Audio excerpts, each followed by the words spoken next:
Good morning, જય શ્રી કૃષ્ણ. જો મને કાનજીભાઈ સાથે જ્યારે મારી વાત થઈ પહેલી વખત અને હાર્દિકભાઈ સાથે વાત થઈ તો મને જણાવવામાં આવ્યું કે દર ગુરુવારે આપણે આવી રીતે વિચારોનું વાવેતર કરીને એક પ્રોગ્રામનું આયોજન કરીએ છીએ. મને ખૂબ ખુશી થઈ કે મને અહીંયા આવવાનો મોકો મળ્યો અને આ પ્લેટફોર્મ મળ્યું છે એ બદલ એમનો ખૂબ ખૂબ આભાર. જો શરૂઆત કરીએ ને તો રાજા રાણીની શરૂઆત બહુ નાની એવી થઈ હતી મારા સિસ્ટર ઇન લો સાથે, મારા ભાભી સાથે. 2014માં અમે બંનેએ સાથે રાજા રાણી કુટોરની શરૂઆત કરી હતી. ફેશન ડિઝાઇનિંગ શોરૂમ અને બ્યુટિક જે તમે કહો એની શરૂઆત કરી હતી અને રેન્ટ પર આઉટફિટ આપવા, મેકિંગ, સેલિંગ, કસ્ટમાઇઝેશન આ બધું કામ અમે સ્ટાર્ટ કર્યું હતું. ધીરે ધીરે બિઝનેસમાં ગ્રોથ આવ્યો અને 2-3 વર્ષમાં જ અમે પહેલી શોપ યોગી ચોકમાં અમે ચાલુ કરી, તો જેનાથી બહુ સારો રિસ્પોન્સ રહ્યો. મારી જર્ની હું તમને થોડી ટૂંકમાં પહેલાં કહી દઉં એટલે પછી મજા આવશે. ધીરે ધીરે આગળ વધતા જેમ ગયા એમ ખબર પડી કે લોકોને હવે પહેલાં કેવું હતું 2014-13 પહેલાં કે રેન્ટ પર આઉટફિટનો એટલો બધો ટ્રેન્ડ નહોતો, જે અત્યારે તમે સુરતમાં જુઓ છો ને એટલું બધું પહેલાં નહોતું. પણ 2014 પછી જ્યારે અમે સ્ટાર્ટ કર્યું તો અમે લગભગ ફર્સ્ટ કા સેકન્ડ જ એવા સુરતના એવા છીએ બ્યુટિક ઓનર કે જેણે રેન્ટ પર આઉટફિટ આપવાનું સ્ટાર્ટ કર્યું હોય. એટલે ત્યારથી અમારી જર્ની ચાલે છે. પછી મારું સ્ટડી ત્યારે ચાલતું હતું સાથે સાથે અને 10th અને 12thની મારી એક્ઝામ્સ 2017માં ક્લિયર કરી. પછી મારે કરિયર ચૂઝ કરવાનું હતું, તો બધાની જેમ મેં પણ બીકોમ ચૂઝ કર્યું અને જેમાં મારું કોઈ ખાસ કરિયર બન્યું નથી. ત્યાંથી પછી મને એમ થયું કે નહીં, લાઈફમાં આવી રીતે નથી વર્ક કરવું. એટલે સાથે સાથે હું બીકોમની સાથે સાથે છે ને 2-3 અલગ અલગ જોબ કરતો હતો. સવારે 8 થી 11 કોલેજ જવાનું, પછી મારે 1 થી 5 એક જોબ કરતો હતો એરટેલમાં, ત્યાં જવાનું. ત્યાંથી પછી સાંજે બ્લડ બેંકમાં જોબ કરતો હતો, જે આપણે લોકસમર્પણ રક્તદાન કેન્દ્ર છે ત્યાં રાત્રે 8 થી સવારે 8 એવી રીતે બ્લડ બેંકમાં જોબ કરતો હતો. તો આ બધું સાથે સાથે ચાલતું હતું, પણ મને આ લાઈફ ગમતી નહોતી. તો એ જ સમયમાં મને મારા સિસ્ટર ઇન લોએ એવું કીધું કે આપણે એક કામ કરીએ, તું આપણા બિઝનેસમાં છે ને બાકી બધું જ ઓકે છે, મતલબ સિલાઈ કામ ખાલી એક વીક છે, પણ એ સિવાયનું હેન્ડવર્ક, સ્ટિચિંગ અને હેન્ડવર્ક સેલ્સનું કામ, મેન્યુફેક્ચરિંગનું કામ આ બધું જ સારું ચાલે છે, પણ સિલાઈ કામ વીક છે. તો શું તું એ શીખવા માટે તૈયાર છો એમ? તો મેં કીધું વાંધો નહીં, મને તો એ પણ કરવું ગમશે. એવી રીતના હું બ્યુટિક સાથે જોડાયેલો હતો અને મેં સિલાઈ કામ શીખવા માટે હું એક ઇન્સ્ટિટ્યૂટમાં ગયો. બહુ નાનું એવું ઇન્સ્ટિટ્યૂટ હતું અને ત્યાં મને પ્રિયા મેડમ મળ્યા. તો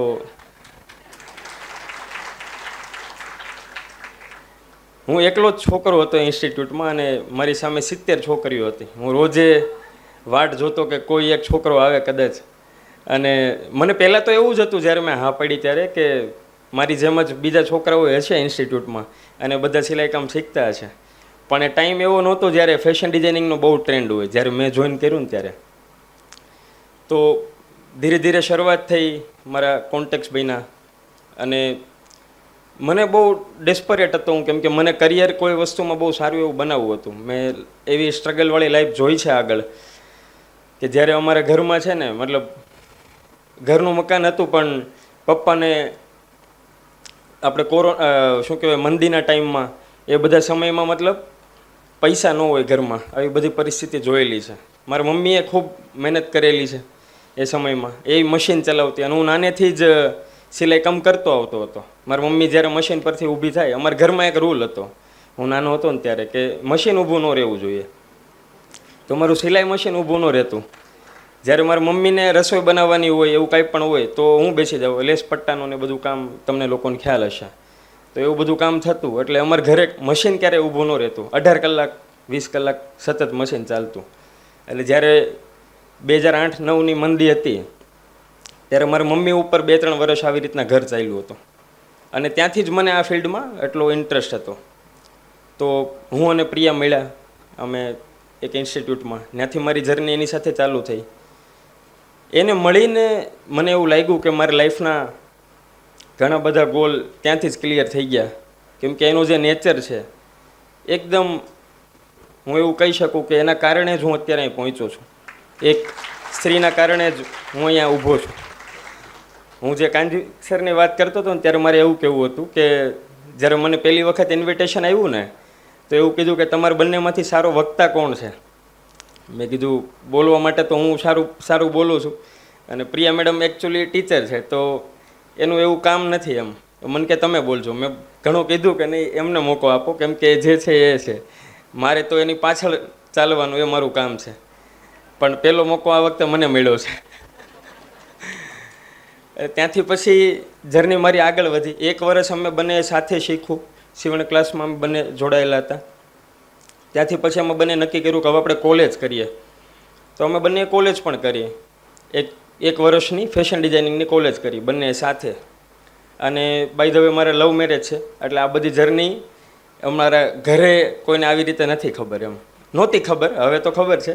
મેરેજ થઈ ગયા ને હવે તો છોકરાય છે 2, એટલે હવે બધી ખબર છે. પણ એ ટાઈમમાં આવું બધું કોઈને ખ્યાલ નહોતો. એટલે 1 વર્ષ અમે બંને સાથે કોલેજ કરી, સાથે જ જતા, સાથે અસાઇનમેન્ટ પૂરા કરતા.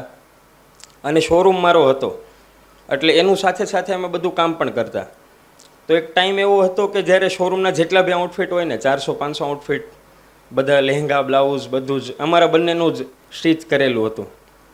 ત્યાંથી મારી જર્નીની બહુ સારી એવી શરૂઆત થઈ. શરૂઆત જ થઈ, હજુ ત્યાં કોરોના આવી ગયો અને લોકડાઉન થઈ ગયું. ત્યારે પ્રિયાને એવો વિચાર આવ્યો કે અમારા શોરૂમ પર છે ને બહુ બધા લોકો ઇન્ટર્નશિપ માટે આવતા, જેણે ફેશન ડિઝાઇનિંગ કરેલું હોય, જે લોકોને પોતાનું કરિયર બનાવવું હોય ને, એને કોલેજમાંથી મોકલે કે જાઓ તમે કોઈ એવા સારા ઇન્સ્ટિટ્યૂટમાં, સારી એવી જગ્યાએ છે ને 3 વર્ષની 3 મહિનાની 6 મહિનાની ઇન્ટર્નશિપ કરી લ્યો, એટલે તમને પ્રેક્ટિકલ એક્સપિરિયન્સ મળે. તો એવા બહુ બધા લોકો અમારા શોરૂમ પર પણ આવતા, જે લોકોને ઇન્ટર્નશિપ કરવી હોય. ત્યાંથી પ્રિયાને થોટ આવ્યું કે આ લોકોને આપણે ત્યાં આવે છે, આપણે બધી વસ્તુ નથી શીખવાડી શકતા. કેવું થાય કે જે ઇન્ટર્નશિપમાં સ્ટુડન્ટ્સ આવ્યા હોય એને આપણે શું કરાવીએ, એને કંઈ ટાંકવાનું કામ આપી દઈએ, ગમે ત્યાં કંઈ ખૂણામાં બેસાડી દઈએ, મતલબ પીસ સરખા કરવા માટે આપી દઈએ, આવા બધા કામ આપી દઈએ. પણ એવો હેતુ નહોતો કે એવી રીતના એ લોકો આગળ તો નહીં વધે. એટલે પ્રિયાનો થોટ હતો કે આપણે એક ઇન્સ્ટિટ્યૂટ સ્ટાર્ટ કરીએ જેમાં આપણે છે ને પ્રોપર ફેશન ડિઝાઇનિંગ શીખવીએ. એટલે અમે સિલાઈ કામથી શરૂઆત કરી અને રાજારાણી કોચિંગની શરૂઆત થઈ 2021માં. અને શરૂઆતમાં અમે ઓફલાઈન સિલાઈ કામ શીખવતા, એની આખો દિવસ બેચ ચાલે. અને મેં એને ક્યારેય સપોર્ટ નહોતો કર્યો, સાચું કહું ને તો, કેમ કે ઓલરેડી મારો આ 3જો બિઝનેસ હતો. એટલે હું એની અગેન્સ્ટ હતો, મારું ફેમિલી અગેન્સ્ટ હતું કે નહીં, આ નથી કરવું આપણે, આપણું જે ચાલે છે બહુ સારું ચાલે છે, આમાં મેન્યુફેક્ચરિંગમાં ધ્યાન દઈએ એમ. પણ પ્રિયાની પ્રબળ ઈચ્છા હતી કે નહીં, મારે આ કરવું જ છે. તો એણે કોચિંગ સ્ટાર્ટ કર્યું. મને કે હું એવું શું કરું કે તું મને સપોર્ટ કરીશ એમ. એણે મને ગોલ પૂછ્યો. તો મેં એવું કીધું કે જ્યારે તું આ ધંધામાંથી તું 1 લાખ રૂપિયા કમાઈને આપવા માંડે ને ત્યારથી હું તને સપોર્ટ કરીશ. ત્યાં સુધી મારા માઇન્ડસેટ, અત્યારે અમે ઘણું બધું અચીવ કર્યું અને હવે એવો માઇન્ડસેટ નથી રહ્યો. પણ એ ટાઈમે તો એવો જ માઇન્ડસેટ હતો કે પૈસા જ બધું છે જિંદગીમાં, બીજું તો શું હોય એમ. જે માણસને જે ખૂટતું હોય એ દેખાય, તો ત્યારે તો એ દેખાતું હતું. પ્રિયાએ મને 3 જ મહિનાની અંદર જે આ કમિટમેન્ટ હતું એ પૂરું કરીને બતાવી દીધું. એવું સમજો કે સવારે 6 વાગ્યાથી એની બેચ ચાલુ થઈ જતી, 6 થી 8ની બેચ હોય, 8 થી 10ની બેચ હોય, 10 થી 12ની બેચ હોય. એમ કરતાં રાત્રે 10 વાગ્યા સુધી બેચ હોય, 2 કલાકની, 3 કલાકની, આવી રીતના બેચ એ કંડક્ટ કરતી. અને બ્લાઉઝ, કુર્તી, લહેંગા આ બધું એ સ્ટીચ કરતાં શીખવાડતી. અને એની પ્રબળ ઈચ્છા હતી કે હું એની સાથે આમાં જોડાઉં અને કોઈ સારા શિક્ષક પાસેથી એને આ બધું શીખવાય મળે. હજુ અમે સ્કૂલ મતલબ કોલેજ પણ કરી હતી ફેશન ડિઝાઇનિંગની અને ઇન્સ્ટિટ્યૂટમાં પણ શીખ્યા હતા. પણ કોઈ જગ્યાએ છે ને proper method, techniques, proper technology આ બધું નહોતું. એટલે આપણે કોઈને એવું પૂછીએ ને કે શું કામ આ સ્લીવ આવી રીતે જ કટ થાય એમ, તો એનો કોઈ આન્સર ન હોય, ફોર્મ્યુલા હોય બધી વસ્તુના, કે આ એક ફોર્મ્યુલા છે, આને તમે ફોલો કરો ને તો આવું રિઝલ્ટ મળે એમ. શું કામ આવું કરવાનું એનું રીઝન કોઈની પાસે ન હોય. એટલે પ્રિયાને કોઈ એવા શિક્ષકની તલાશ હતી કે જે છે ને એને આવું બધું શીખવાડે. મેં કીધું એવું કોઈ શિક્ષક છે નહીં જે તને આવું શીખવાડશે, આવું તારે જ બનવું પડશે. તો પોતે જ જાતે મેથડ કાઢતા કાઢતા આ બધું કરતાં કરતાં એને એવા રસ્તા મળ્યા કે જેનાથી અમે અત્યારે અહીં પહોંચ્યા છીએ. એવું સમજો કે દરેક વસ્તુની એક પ્રોપર મેથડ છે અત્યારે અમારી પાસે, બ્લાઉઝ બનાવવા માટે, કુર્તી, લહેંગા, કોઈ પણ વસ્તુ માટે. અને હવે 16 અલગ અલગ સબ્જેક્ટ ઉપર અમે કામ પણ કરીએ છીએ, જેમ કે embroidery, textile, social media, business management. એ તમામ વસ્તુ જે કોઈ એક વ્યક્તિ ફેશનમાં બિઝનેસ કરવા માંગતો હોય અને એને જરૂર પડે એ તમામ સબ્જેક્ટ રાજા રાણી શીખવે છે. એવું સમજો કે 3 વર્ષમાં જે કોલેજમાં શીખવવામાં આવે, અને કેવું હોય કે ફીઝ પણ બહુ વધારે હોય, 3-4 લાખ રૂપિયા તમારે પકડીને ચાલવાના ત્યારે ફેશન ડિઝાઇનિંગ પૂરું થાય. અમારો એવો ગોલ બની ગયો સર્ટેન 1-2 વર્ષમાં કે આપણે અફોર્ડેબલ પ્રાઇઝમાં અને લિમિટેડ ટાઈમમાં લોકોને પ્રેક્ટિકલ નોલેજ આપવું છે, જેનાથી લોકો પોતાની લાઈફમાં ખૂબ આગળ વધે, સફળ થાય અને એક પોતાનું ફેશનમાં બ્યુટિક સેટઅપ કરી શકે, ટેલર સેટઅપ કરી શકે. જે તમે રશ્મિબેનને હમણાં મળ્યા ને, એવા આખા ઇન્ડિયામાં 10,000થી વધારે લોકો છે જેણે બ્યુટિક ચાલુ કર્યા હોય રાજા રાણી સાથે જોડાઈને પછી. અને 3 લાખથી વધારે લોકોને અમે અત્યાર સુધી ફેશન ડિઝાઇનિંગનું નોલેજ આપી ચૂક્યા છીએ. શરૂઆતમાં આ બધું ઓફલાઈન જ હતું. હું જ્યારે પ્રિયા સાથે નહોતો જોડાણો તો બધું ઓફલાઈન શીખવતા અમે.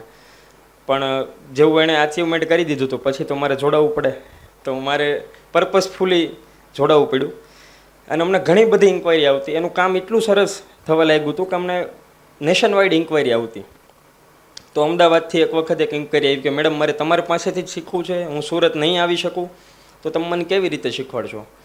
તો એણે મને રજૂઆત કરી. મેં કીધું આપણે વોટ્સઅપ વિડીયો કોલથી શીખવીએ, જોઈએ શું રિઝલ્ટ આવે છે. તો ત્યાંથી ઓનલાઈનની શરૂઆત થઈ હતી. મતલબ હું ખાલી એવું કહેવા માગું છું કે કોઈ પણ વસ્તુ છે ને, જ્યારે આપણે સ્ટાર્ટ કરીએ ને તો ક્લિયર હોતી નથી. અને ખાસ કરીને લેડીઝોને ક્લિયર ન જ હોય. જેન્ટ્સ તો પોતાનો રસ્તો છે ને, એને તો કરિયર બનાવવાનું છે, કારકિર્દી બનાવવાની છે, તો એ તો ગોતી જ લે. પણ લેડીઝ છે ને, વુમન હંમેશા પોતાની લાઈફમાં કોઈના કોઈ ઉપર ડિપેન્ડન્ટ હોય. જ્યારે નાની હોય ને ત્યારે મા બાપ ઉપર ડિપેન્ડન્ટ હોય, મેરેજ થાય એટલે હસબન્ડ ઉપર ડિપેન્ડન્ટ થઈ જાય, અને થોડુંક હજુ આગળ વધીએ એટલે એ પોતાના છોકરા ઉપર ડિપેન્ડન્ટ થઈ જાય. તો એની ઇન્ડિપેન્ડન્ટ લાઈફ હોતી નથી. જો કોઈ લેડીઝને, કોઈ વુમન, કોઈ મહિલાને ઇન્ડિપેન્ડન્ટ લાઈફ જીવવાનો મોકો મળે ને, તો હું એ ગેરંટી સાથે કહી શકું, જેમ મેં મારી લાઈફમાં જોયું, કે એ એક પુરુષ કરતાં વધારે જ કમાવાની કેપેબિલિટી રાખે છે, ઓછું નહીં. એટલે આપણે એવું ક્યારેય માની ન લેવું એઝ અ મેન કે આપણામાં આપણે છે ને એક જ કામ કરવાનું છે. હું જોઉં છું મારી લાઈફમાં, મારી સાથે જે મારો લાઈફ પાર્ટનર છે ને, એ ઘરે સંભાળે છે, મારા છોકરાને સંભાળે છે, પોતાનું કરિયર સંભાળે છે. મારે તો હજુ એક જ કામ કરવાનું હોય, મારે ઓનલી કરિયર ઉપર જ ફોકસ કરવાનું છે. અને બિઝનેસ કોચ તરીકે હું ફેકલ્ટી છું રાજા રાણીમાં, અને બાકી બિઝનેસ સંભાળું છું. એ આ બધું જ સંભાળે છે.